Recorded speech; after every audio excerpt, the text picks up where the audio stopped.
السلام علیکم ورحمۃ اللہ وبرکاتہ۔ رب اشرح لی صدری ویسر لی امری واحلل عقدۃ من لسانی یفقہوا قولی۔ کیسے ہیں آپ سب لوگ؟ یقیناً اللہ تعالیٰ کی حفاظت میں ہی ہوں گے انشاءاللہ۔ ہم نے ٹاپک شروع کیا ہوا ہے آئیے نماز سیکھیں۔ تو اس میں شروع کی ہم نے کیا دعائیں سیکھ لی تھیں، کون سی سیکھی تھی، وہ امید کرتی ہوں کہ آپ نے ان کو یقیناً حفظ کر لیا ہوگا۔ اب اس کے بعد کیا پڑھنا ہے؟ ہم نے تعوذ کو پڑھنا ہے۔ تعوذ کیا ہے؟ اعوذ باللہ من الشیطان الرجیم، یا پھر کیا پڑھنا ہے؟ اعوذ باللہ السمیع العلیم من الشیطان الرجیم من ہمزہ ونفخہ ونفثہ۔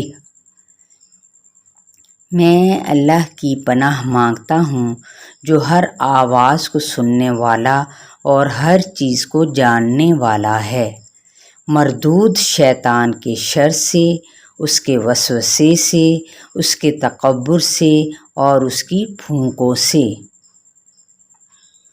اس تعوذ کو پڑھنے کے بعد ہم نے پڑھنی ہے سورہ فاتحہ۔ سورہ فاتحہ جو پڑھنی ہے وہ ہے بسم اللہ الرحمن الرحیم۔ شروع اللہ کے نام سے جو بڑا ہی مہربان اور نہایت رحم فرمانے والا ہے۔ الحمد للہ رب العالمین۔ ساری تعریف اللہ ہی کے لیے ہے جو تمام مخلوقات کا رب ہے۔ الرحمن الرحیم، بے حد مہربان اور بے حد رحم کرنے والا ہے۔ مالک یوم الدین، مالک ہے بدلے کے دن کا۔ ایاک نعبد و ایاک نستعین، اے اللہ ہم تیری ہی عبادت کرتے ہیں اور تجھ ہی سے مدد مانگتے ہیں۔ دیکھیں یہ کیسا اقرار ہے بندوں کا اپنے رب سے کہ ہم صرف تیری ہی عبادت کرتے ہیں، اس پہ ضرور غور و فکر کرنا ہے، اور تجھ ہی سے مدد مانگتے ہیں۔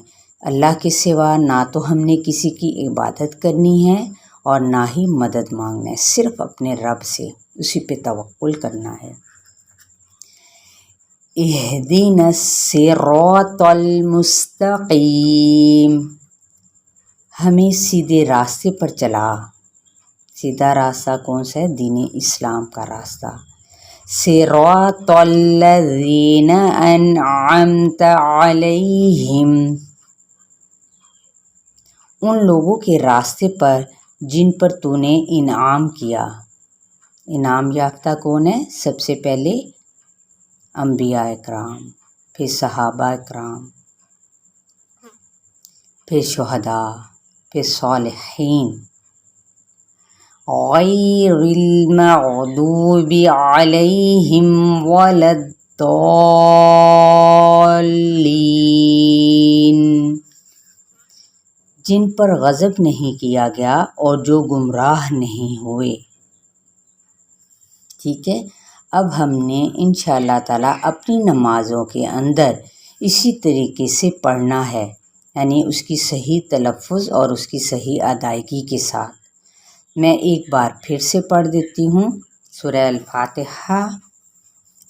بسم اللہ الرحمن الرحیم، الحمد للہ رب العالمین، الرحمن الرحیم، مالک یوم الدین، ایاک نعبد و ایاک نستعین، اہدنا الصراط المستقیم، صراط الذین انعمت علیہم غیر المغضوب علیہم ولا الضالین، آمین۔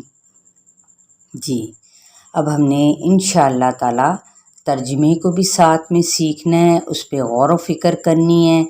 جو ہی جب بھی آپ نماز پڑھنے لگیں تو ترجمہ ذہن میں لاتے جائیں، تو انشاءاللہ تعالی نمازوں کے اندر خشوع و خضوع بھی قائم ہوگا۔ چلیے اللہ آپ سب کا نگہبان رہے، اور جو نئے آنے والے ہیں ان کو چاہیے کہ میرے اس چینل کو سبسکرائب کر لیں اور پھر بیل آئیکن پہ کلک کرتے ہوئے ان کو، تاکہ ڈیلی کا نوٹیفیکیشن مل سکے۔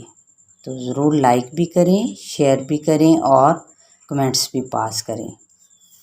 السلام علیکم ورحمۃ اللہ وبرکاتہ۔